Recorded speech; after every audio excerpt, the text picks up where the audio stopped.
I'm Brian Inge, and I'm sitting here with my co-host, Blake Bozeman, Mr. Marcus Thornton, professional basketball player who spent much time in the D-League overseas and has spent some time with the Cleveland Cavaliers this season, and professional gamer, Anfernee Robinson. And this is another episode of SafeSpace.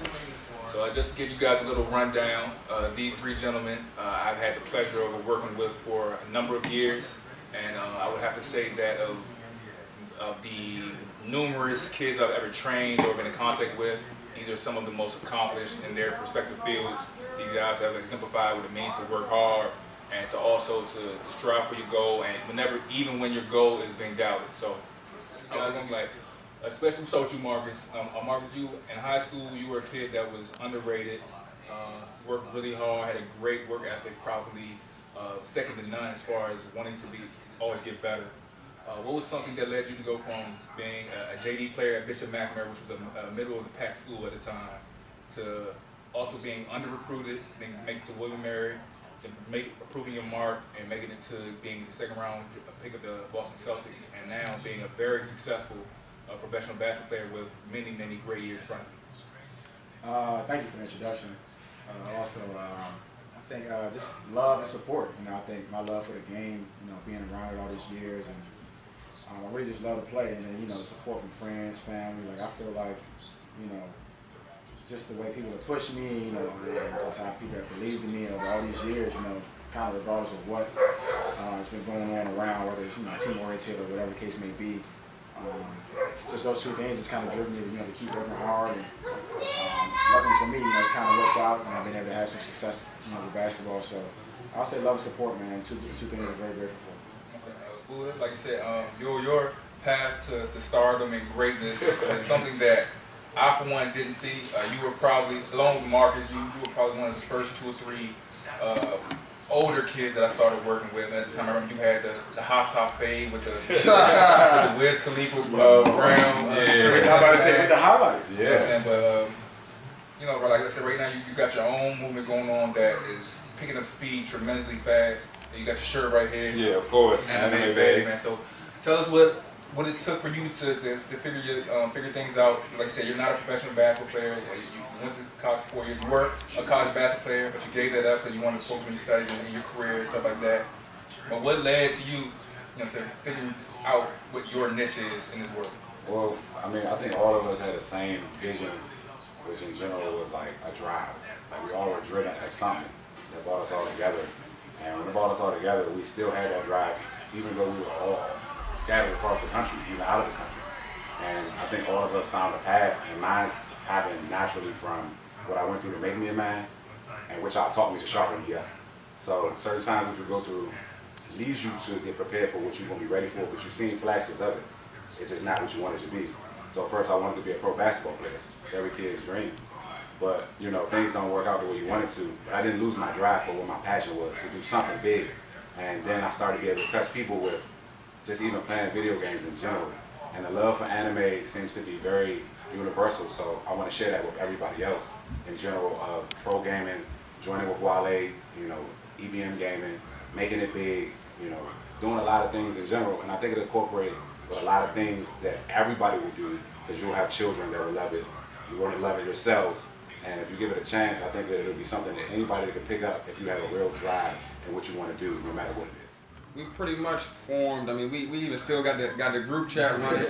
Shout out to Apple and the iPhone. We done had that, man. We done had the group chat running for how many years now? I got an iPhone for the group chat. You got an iPhone for the group chat. You had a green bubbles popping up in the bubbles, dog. So we had the iChat running. We had the group chat running since It's about 6-7 years. I'm about to say, maybe longer. That's crazy. It was before we went to college. I'm about to say, that's what I was trying to figure out. So we had that joint running since about 2000. Y'all been out 3 years. We done had that joint running since about 2011. I'll just say ballpark in 2011. Yeah. So nonetheless, it all started. I remember my first workout with you, B, and y'all was at Oxon Hill. I want to say came up there. I remember I was like, I'm gonna kill this guy. Came up there with my boy Ryan Wright. That was my introduction to the 94 feet. And I mean, yeah, that's where it all really started. At least the relationship, with y'all for me. So, we've been going strong since then. But I think it's interesting that you say that, Buddha, because, man, this whole, wave, this whole movement that B and I are on now is prefaced off that, that alone, what you just said. Like, man, everybody ain't going to be a pro. Yeah. But this all started with all of us, with that drive, with that passion, for basketball, you know what I mean? And it started B with you from being in our shoes to figuring out, all right, what I'm about to do now. The one thing I want to say that B taught me the most, whatever you do, use it, don't let it use you. Mm-hmm. And it was things that you're going to go through that almost will feel like you're defeated.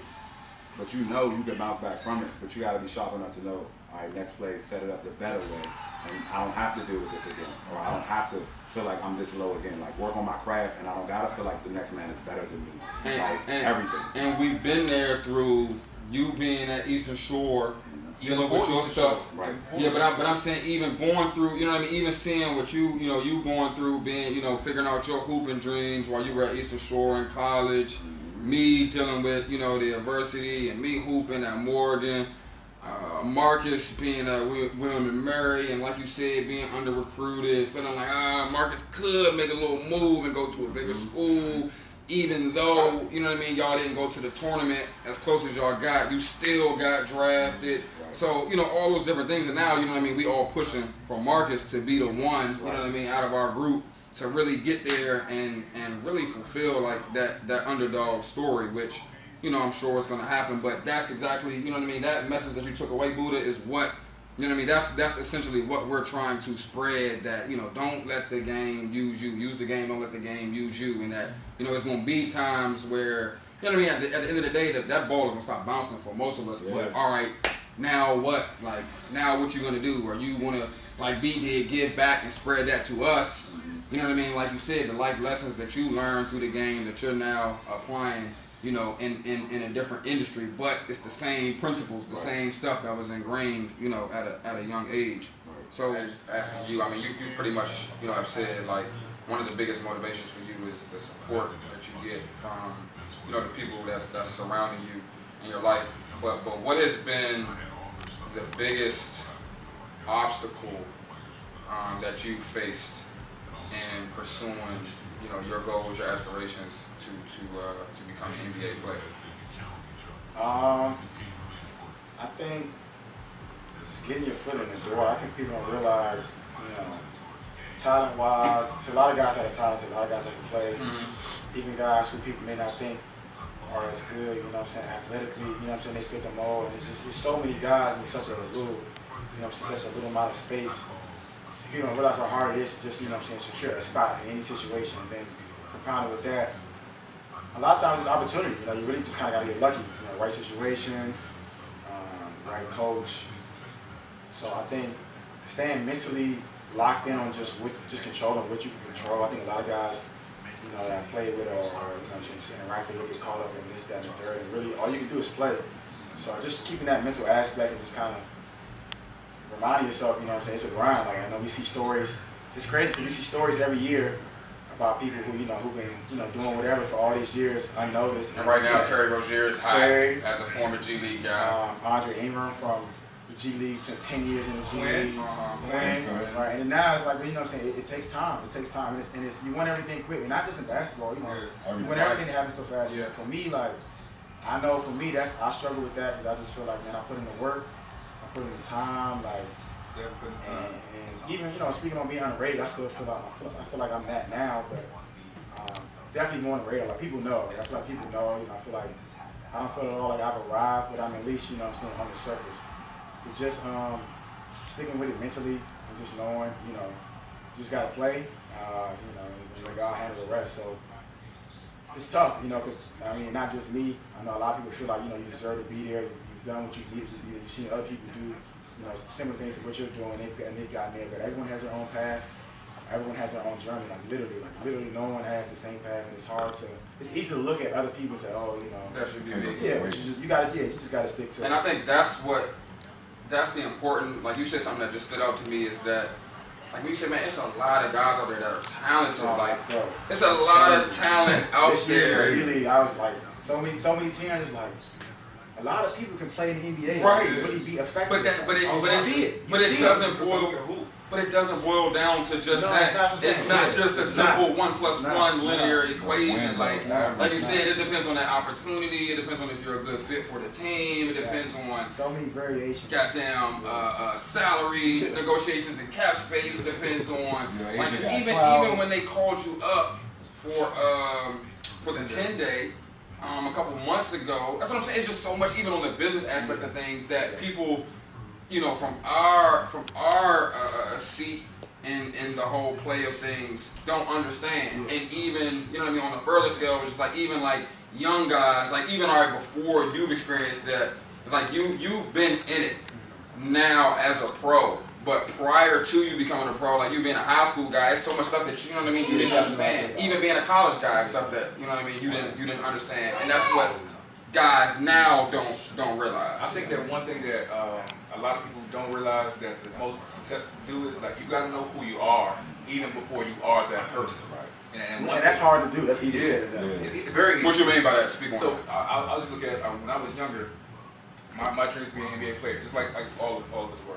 But man, I wasn't super athletic. I had good size, strong work ethic, but I didn't need a trainer. I keep since I was 17, 18 years old. By that time, I'm pretty much maxed out as far as my development, so I could just get better skill wise, which I did. So, but in my mind, I knew I was gonna be successful at whatever I did because I worked hard and I wanted it more than anybody. And one thing, I just going back to what I was saying earlier about you guys. One thing I always saw in you guys is that you guys really wanted it. No matter whether it was like hooping or you starting your own business or Blake, you starting Pit Group, y'all always wanted it. And even before I even knew who I was, or as far as like trying to, help you open doors with you guys, I knew y'all was special because like, y'all had something different inside you. You had the courage to be who you were. You had the courage, Marcus. I mean, I'm glad you said it because I feel like all of us. All completely different personalities, but no one's changed. Like there's no one I look at like, man, you used to be like this. Like literally, we all stay in our own lanes, but it's like in growth though. Like we all grew within ourselves, and I think that's why we can have the group chat for 7 years. Like we can have to be like, oh, this, this dude is funny. So it's that growth, and that's kind of, being driven to do what we do. I think it's been great. See, I appreciate y'all for it. most people don't understand the growth and the drive we had with each other pushed us to be as close as we are today. Because when we was at workouts, we was basically in summertime. We knew it's time to get it. Like we know when we coming home, we is getting it. in the mornings of Deanwood. We are Deanwood, and it didn't matter what we were doing. We were still going to workouts no matter what. Out till 4 in the morning, they in the gym at 8 a.m. Okay, and this brings me to another point, and this is going to put me in like, I guess like the devil's advocate chair a little bit, but that's what like, and my growth and maturity has made me realize. It's like, bro, when people like when you go to I don't even know if they do Eastern Invitational anymore, but when you go to like Eastern Invitational and 5-star and you go to now whatever Nike, UA, Adidas camp or whatever, and they bring in the headline speaker or whatever, and they tell you, man, you just gotta work hard. You gotta work hard, and that's how you become a pro. You just gotta work hard. Man, again, it's not just a linear equation like you said. We was all. And we were all for there's of course a little bit of variation here and there, but we was all like in the gym putting that work in. Yeah. Sometimes, unfortunately, to be the realist in the situation, it's like, bro, sometimes no matter how hard you work, that's not for you to become a pro. So it's just like, you gotta have something else that you're gonna do. Like you can work as hard as you want to, you're not gonna have that 40-inch vert. Like you can do as many squats as you want, you can get up as many shots as you want. It just ain't, like, you just ain't gonna be a pro. That just ain't for you. But that work ethic, but the work ethic can translate into something else. But that's the key, though. That's the key. Translate it into the EBM. Working hard is a skill. Exactly. So translate it into something else. Don't let it, go by the wayside and be like, damn. My 4 years eligibility is up. I'm cooling it. And before you get in, that's kind of how I felt. After my 4 years up, I spent a year trying to play pro. Had a few workers in D League, overseas, stuff like that. Then it got to a point, I was like, man, I can chase this for the next 2 or 3 years. Maybe somehow, some way, I'll get to maybe 150, 200,000. By that time, I might be 35. I'm like, I might as well do something else. You know what I'm saying? Take my L's now. So I went back to school and then got in the gym with Keith, started training. One thing led to another, but I still had that work ethic. You know what I'm saying? So one thing I want to say that the next generation, I mean, we live in an area where we'll probably see another pro in DC within the next 2 or 3 years. That's just what it is. We don't know who he is. I mean, it's going to happen. But it's a lot of people out here that's not going to be pros. You know what I'm saying? But I feel like not even a lot, majority. Oh shit, this area you just gotta say a lot because we get so many pros. Yeah, a lot of time. And even still, it's like, you know what I mean? Even still, what is it? It's 2018, the first ever, #1 overall out of this area. And we done produced more pros out of PG County than any county, undisputed in the country. So that, you know what I mean? That goes to show, you know what I mean? Right there. So I'm gonna start with you, Buddha. What is it that you hope to gain out of everything you're experiencing right now with Anime Bay? I know I'll let you talk on it.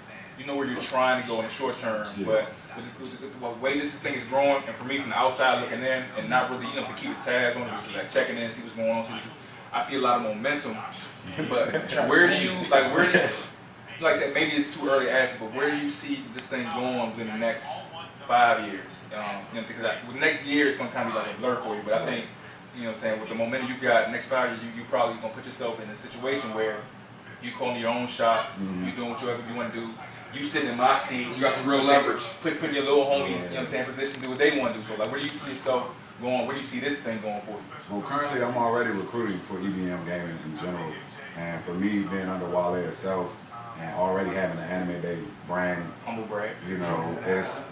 To me, it's God given, but it's God's gift.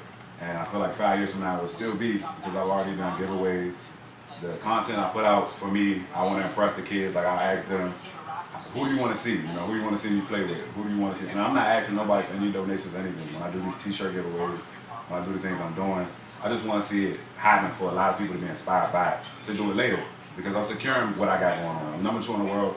And Naruto Ultimate Storm 4. Talk your shit. Talk your shit. Dragon Ball Fighters. Humble brag. I'm going to Evo to compete for over $25,000. So for me, when I go out there, I just want people to be inspired. Like, I'm shooting for #1. Like they said, like, it's no guarantee I'm gonna walk away with the $25,000. Now, do I want it? Yeah, I want it that bad. Like, I want it so bad I can't sleep. But in general, it's the things that I'm gonna be able to inspire people with 5 years from now, or doing this, that I know 5 years from now I have them and say, I want to follow your passion. I want to do that just like you did. I want to be as cool as you did doing it. I want to feel as good as you did doing it. Like, I want to be an anime just like you, and even be confident enough to go talk to girls and still be able to still be who I am and not feel like it's too much. A lot of people don't know how to be themselves but still add on something else and let their friends know that. And to me, with growth, that's what it comes with. Like, I never heard this from them. He knew, and no matter how much he talked about it, he knew about something about it. They may not get it, but they understand and respect it. Those supposed to be your men. And they push it now, and they understand a little more, and they even ask more questions. And that's the thing. That's the thing, Buddha. Like what you said. Like, I ain't know nothing about Dragon Ball Z, anime. I didn't even know anything about esports, professional gaming. I ain't know nothing about that. When I think of professional gaming, I think of the continent of Asia, and they just over there, doing their thing on the video games. I didn't know.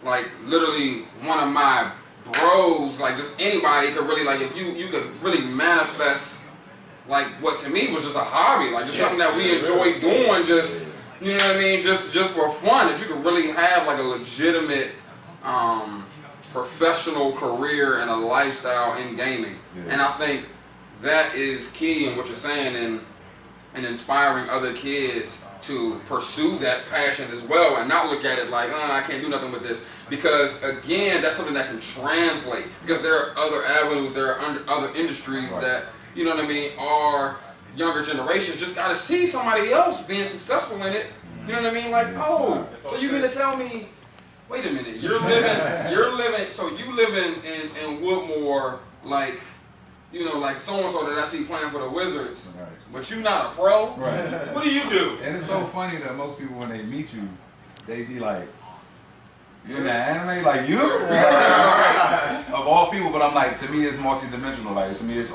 should be global. It should be something that everybody can enjoy. And that's why I said, one person find the right anime, they might like it. If you don't, you just don't. And it's okay, but the character you give it and the things you do, you're just inspired. You're determined. Like, when you watch them, they're to inspire you. They make you, like, the hero. You're your own hero. So that's really what the Anime Day brand is. I wanted to be my own hero, but inspire others that they can be their own. So later on, if you see the shirt, this was, oh, let me stand up, okay. So later on, as you can see, you know, this is me. This was me in my rarest form, but this is when I was going through one of my worst times. And I was going through something with one of my brothers that was down bad, and I was getting reached out to by a lot of companies and tournaments, like trying to tell me to just join, do it right now, we want to see you play. But I couldn't produce. I got the top 16 and lost. So this was me in my worst form, and I want people to know that this is me showing you this is my worst form, but I'm putting it on a platform to glorify it. So sooner or later, when it's a special needs child that needs to feel good about himself, or someone that's not feeling as confident in themselves, I'll get them their own shirt, have them their own character, and they're gonna be their own anime baby. So that's what I want to do. That's the things I got going. What I'm saying is, like, bro, you surpassed a lot of people who were not only like stars and heralded at McNamara before you, and after, like, a little bit after you as well. And that's just McNamara alone, not even considering all the all Met guys, you know what I mean, in the WCAC and in the DCIAA, the PG4A, all the guys that had a lot of more clout than you and were recruited at a much higher level than you. We've laughed in the group chat, you know, a number of times about, you know, you saying that you sat the bench for DC Assault. So it just, you know what I mean, it goes to show, like, bro, you've been faithful to that grind and surpassed a lot of people. And in your journey, like, you've seen guys, whether it be, you know what I mean, at the college level, guys that were at higher levels than you, whether you being overseas, whether you now being in the G League, you've seen a lot of guys that you've surpassed, and they've fallen off the track. Like, you still running around the track, they've fallen off the track, their journeys are done. So my thing is, what can you see yourself doing when the time comes where, after you've reached your goals in the NBA and you've really, you know, materialized, you know, the expectations that you've had and that we've had for you, what can you see yourself then doing on a different or bigger scale beyond the game of basketball? It's a great question. And to be honest with you, I don't know. You know, honestly, I've been so focused on, you know, just getting my foot in the door with the NBA. And, you know, I mean, I had my degree, you know, William & Mary, and I just really haven't sat down and, like, you know, I thought about it here and there, and, you know, applied a couple of things. We had a lot of little seminars in the G this year. You know, they talked about different programs we're going, like, to school, kind of pay for. We had a lot of speakers come in, you know, hand out business cards about just different ventures and how to set this stuff up now. So I've definitely, that's on my radar, and I can't sit here and say that, you know, I have a direct path or where I think I'll be, but I think what's helped me a lot in my career, you know, just speaking on basketball before I get back to, like, you know, the after basketball part, is just being able to adapt, being coachable, and just being able to really mold myself into any situation and make it work without changing myself. Like, I think I've been thrown in so many different trick bags. I always talk about, you know, McNamara, you know, like, I shot the ball a lot, you know, it's kind of my show. So going to William & playing in the system, still doing well. And then now, you know, going overseas, you know, it's just like, it's a lot of different things. I feel like, you know, if you throw me in and give me some time, not even a lot of times, you know, just, you know, I can figure it out. So just like you said, like we've been talking about the whole time as far as translating, you know, what we learned from the game and how we've, you know, been able to adapt and be successful at it. I think, you know, whatever I'm throwing at or get into, and outside of basketball, I think I'll be okay with it. Like, I know I had that passion, I know I had that drive, you know, I have the work ethic to, you know, want to be great. Like, I don't, you know, none of us want to be mediocre. Yeah, like, we're not settling all the time. Like, just date back to Hoopinati. Like, I know y'all were going harder in the drill. Maybe you want to go a little harder in the drill. Like, so I know that's going to carry on off the court. So, but yeah, I'm not sure. You know, my dad has his business. I've definitely thought about, you know, seeing how to, you know, get into that and go from there. And but I don't know. We'll see. I've done odds so many times. I mean, a lot of people can overcome the odds once or twice. Like, Woody, you came overcame the odds. Blake, you did it. You know, so I've done it. You've beaten the odds numerous times, and casual, like, it's easy. So, very easy. Like, very easy. I remember one time working you out. I remember when the first time I worked out at Deanwood, and you ran off like 27, maybe like 23s in a row. And I'm like, yo, this dude is different. Like, he's fucking easy. He's different. He's different. So I say all that to say is that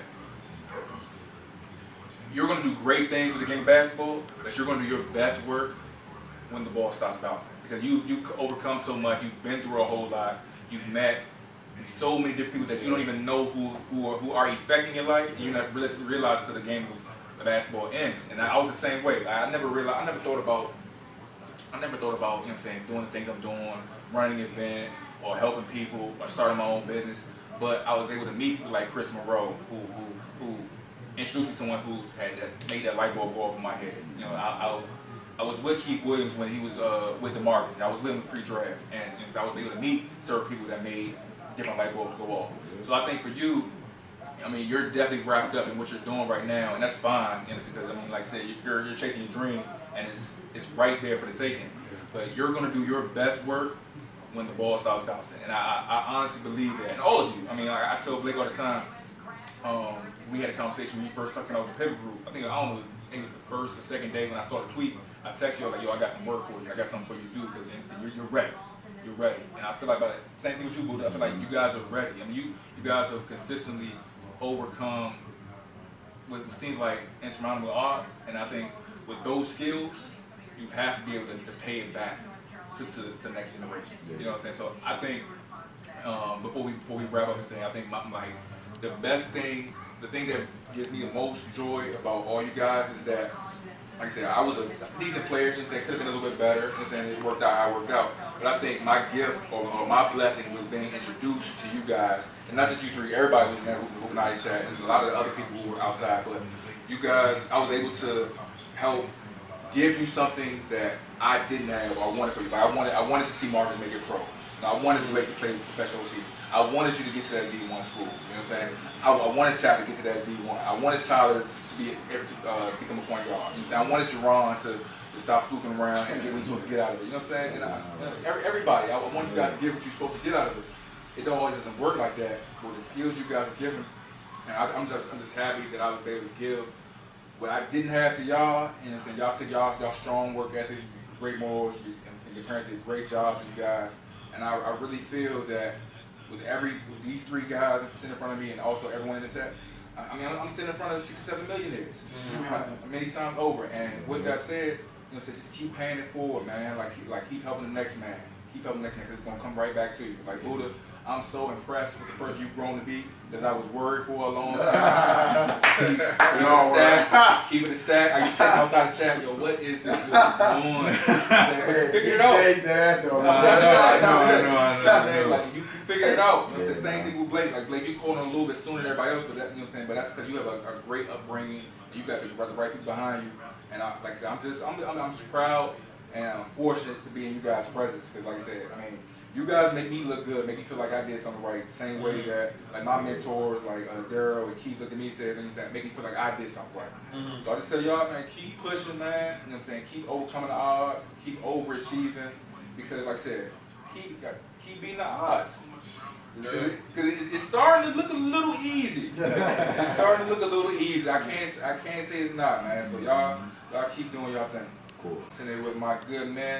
Anfernee Robinson, Anime Bay, Marcus the GOAT, Thornton, and Blake busy with the man. Truly, Blake Bozeman representing the pivot group. And this is Safe Space, and I'm sitting here with 4 members of the original Hoopanati. The best to ever do.